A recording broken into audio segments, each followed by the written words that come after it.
Iran और Israel के बीच युद्ध विराम तो लागू है, लेकिन ईरान से जुड़े हैकर्स ने अमेरिका और ट्रंप की मुश्किलें बढ़ा दी हैं। अब जंग का मैदान डिजिटल स्पेस बन गया है। ईरानी समर्थित एक हैकर ग्रुप ने दावा किया है कि उनके पास ट्रंप से जुड़े करीब 100 GB ईमेल्स हैं और वो इन्हें लीक या बेचने की तैयारी कर रहे हैं। मीडिया रिपोर्ट्स के मुताबिक रॉबर्ट नाम से काम करने वाला ये हैकर ग्रुप 2024 के अमेरिकी राष्ट्रपति चुनाव से ठीक पहले सामने आया था। उस वक्त इन्होंने ट्रंप से जुड़े कई अहम लोगों के ईमेल हैक किए थे और कुछ मीडिया संगठनों को लीक भी किए थे।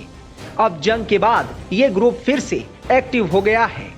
दावा किया जा रहा है कि इन ईरान समर्थित हैकर्स के पास ट्रंप की टीम से जुड़े कुछ अहम लोगों के ईमेल्स का पूरा डेटा है। इनमें white house chief of staff सूजी वाइल्स, ट्रंप की वकील लिंडसे हॉलिंगन, ट्रंप के सलाहकार रोजर स्टोन का नाम भी शामिल है। इसके अलावा स्टॉर्मी डेनियल्स, उनके भी डेटा इस हैकर्स ग्रुप के पास है। ग्रुप का कहना है कि वो इन ईमेल्स को बेचने का मन बना रहा है। हालांकि अभी उन्होंने साफ नहीं किया कि इसमें क्या क्या कंटेंट है। 2024 के चुनाव से पहले रॉबर्ट ग्रुप ने कुछ ईमेल्स लीक किए थे, जिनमें ट्रंप और उनके वकीलों के बीच आर्थिक लेन देन, RFK जूनियर के साथ कानूनी समझौते की जानकारी, स्टॉर्मी डेनियल्स से जुड़े सेटलमेंट की बातचीत, रिपब्लिकन नेताओं से जुड़ी चुनावी रणनीतियां शामिल थी। हालांकि इस लीक से ट्रंप की जीत पर कोई खास असर नहीं पड़ा। फिलहाल इस मामले पर व्हाइट हाउस, FBI और संबंधित लोगों की ओर से कोई विस्तृत बयान सामने नहीं आया है। जानकारों का मानना है कि ईरान अब ऐसी रणनीति अपना रहा है जिससे अमेरिका और इजराइल को सीधे युद्ध छेड़े बिना भी नुकसान पहुंचाया जा सके। साइबर अटैक, डेटा लीक और ऑनलाइन ऑपरेशन अब ईरान का नया हथकंडा बन चुका है और ईरान के टारगेट पर अब सीधे अमेरिका है, क्योंकि अमेरिका ने ही जंग में कूदकर ईरान के परमाणु ठिकानों को निशाना बनाया था।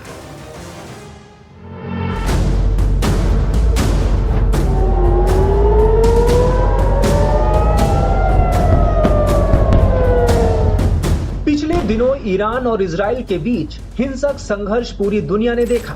किस तरह अमेरिका ने ईरान के परमाणु ठिकानों पर एयर स्ट्राइक की और कैसे ईरान ने उसके बाद कतर में अमेरिकी एयरबेस को निशाना बनाया।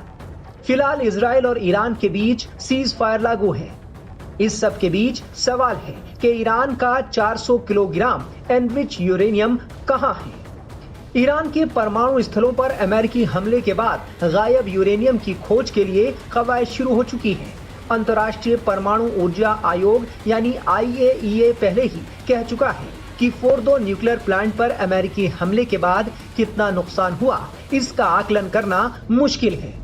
इससे जुड़े सवाल पर IAEA के चीफ राफेल ग्रोसी ने अपने एक बयान से इजराइल और अमेरिका की चिंता और बढ़ा दी है। उन्होंने कहा कि ये बहुत संभव है कि फोर्दो के अंदर यूरेनियम को एनरिच करने के लिए इस्तेमाल किए जाने वाले संवेदनशील सेंट्रीफ्यूज बुरी तरह क्षतिग्रस्त हो गए हों, लेकिन ये अभी भी साफ नहीं है कि ईरान के नॉटन समृद्ध यूरेनियम, जिसमें 400 किलो वेपन ग्रेड तक एनरिच हो गए थे, इस हमले में नष्ट हुए या नहीं।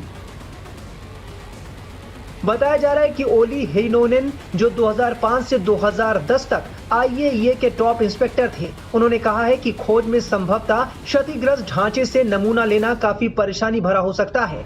हेइनोनेन IAEA में रहते हुए ईरान के परमाणु मुद्दे पर लंबे वक्त तक काम कर चुके हैं। वो अब वॉशिंगटन में स्टिम्सन सेंटर थिंक टैंक में काम करते हैं। उन्होंने कहा कि ऐसी सामग्री हो सकती है जिसे निकाल पाना मुश्किल हो, मलबे में दब गई हो और बॉम्बिंग के दौरान नष्ट हो गई हो। IAEA के एक मानक के मुताबिक ईरान के 400 किलोग्राम से ज्यादा यूरेनियम को 60% तक शुद्धता तक एनरिच किया गया है, जो कि हथियार ग्रेड के लगभग 90% से थोड़ा ही कम है। और अगर इसे और ज्यादा संवर्धित किया जाए तो ये 9 परमाणु हथियार बनाने के लिए काफी है। जानकार मानते हैं कि अगर इस यूरेनियम का एक अंश भी गायब रह जाता है तो ये पश्चिमी शक्तियों के लिए गंभीर चिंता का विषय होगा, क्योंकि उनका मानना है कि ईरान ने परमाणु हथियारों का विकल्प खुला रखा है। मीडिया रिपोर्ट्स के मुताबिक ऐसा माना जा रहा है कि ईरान ने हमला होने से पहले अपने एनरिच यूरेनियम का कुछ हिस्सा वहां से हटा लिया होगा। IAEA प्रमुख ग्रोसी ने कहा कि ईरान ने 13 जून को इजरायल के पहले हमले के दिन उन्हें सूचित किया था कि वो अपने परमाणु उपकरणों और सामग्रियों की सुरक्षा के लिए कदम उठा रहा है। ये कदम क्या थे, इसकी विस्तृत जानकारी नहीं मिल पाई है, लेकिन इससे पता चलता है कि इसे हटा दिया गया था। ईरान का दावा है कि उसने IAEA के प्रति अपने सभी दायित्वों को पूरा किया है। गौरतलब है कि हाल के हमले के बाद ईरान न्यूक्लियर एनरिचमेंट को लेकर एक बार फिर से अड़ने लगा है। ईरान अब परमाणु अप्रसार संधि से भी हटना चाह रहा है। वहां की संसद ने IAEA के साथ सहयोग न करने के प्रस्ताव पर सहमति दे दी है। इससे पहले IAEA के सदस्य ईरान के न्यूक्लियर साइट की लगातार निगरानी कर रहे थे, लेकिन अमेरिका की ओर से उनके न्यूक्लियर ठिकानों पर हमले ने पूरी तस्वीर बदल दी है। ईरान का गुस्सा इस बात पर है कि वो NPT का सदस्य था, बावजूद उसके परमाणु ठिकानों पर हमले किए गए।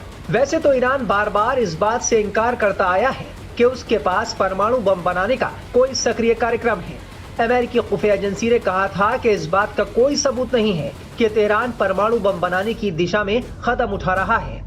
लेकिन जानकार मानते हैं कि अगर ऐसा नहीं है तो फिर ईरान यूरेनियम को 60% तक एनरिच क्यों कर रहा है, जबकि असैन्य मकसदों के लिए यूरेनियम का 5% तक एनरिचमेंट काफी है।